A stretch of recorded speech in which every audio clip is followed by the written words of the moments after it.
Dalam kurun waktu Januari hingga awal Maret tahun ini, curah hujan tinggi hampir merata di seluruh wilayah Indonesia. Inilah yang menjadi salah satu penyebab banjir di beberapa wilayah. Di Jawa Timur, banjir melanda di 15 kabupaten, sementara di Sulawesi Selatan, banjir merendam 13 kabupaten.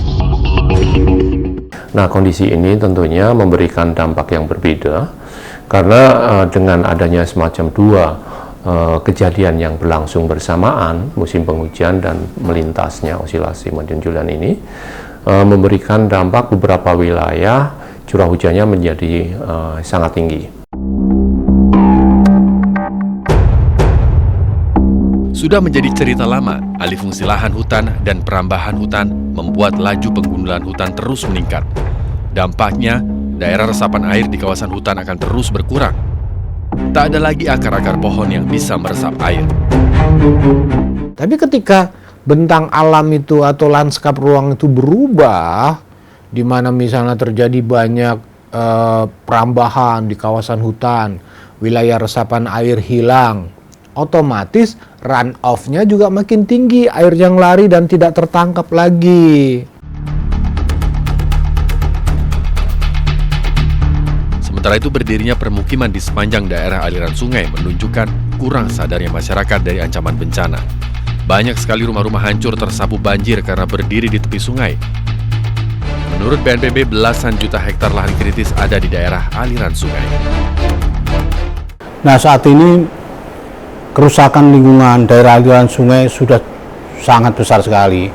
14 juta hektar lahan kritis ada di das daerah aliran sungai.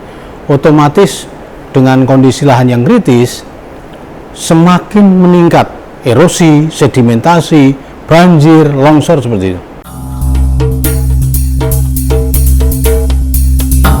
Berkurangnya luas hutan di Pulau Jawa terus menunjukkan angka yang mengkhawatirkan. Menurut data dari Walhi, dalam kurun waktu 2016 hingga 2017, alih fungsi lahan hutan atau deforestasi di Pulau Jawa sudah mencapai 2.800 hektar lebih atau setara dengan 5 kali luas Pulau Bali. Data lain menyebutkan hutan lindung di Pulau Jawa saat ini hanya tersisa 700.000 hektar. Alih fungsi lahan dapat menjadi bom waktu. Pemerintah harus cermat dan tepat menangani alih fungsi lahan. Tapi yang paling dominan adalah faktor antropogenik, faktor manusialah yang merusak alam. Nah, sehingga dalam kondisi itu ya kita mau nggak mau harus mengembalikan fungsi ekosistem di mana-mana yang namanya daerah-daerah dataran tinggi. Di Pangalengan, Bandung, Jawa Barat, alih fungsi lahan hutan menjadi kebun sayur terus terjadi. Kebutuhan warga untuk perbaikan ekonomi menjadi salah satu faktor pendorong alih fungsi lahan hutan. Tetapi menjadi banjir bandang itu disebabkan karena sebelumnya terjadi perubahan penggunaan lahan. Di PTPN 8 yang awalnya adalah pohon-pohonan seluas 600 hektar, saat ini sudah berubah menjadi kebun sayur-sayuran. Persoalan banjir bukan semata akibat curah hujan tinggi.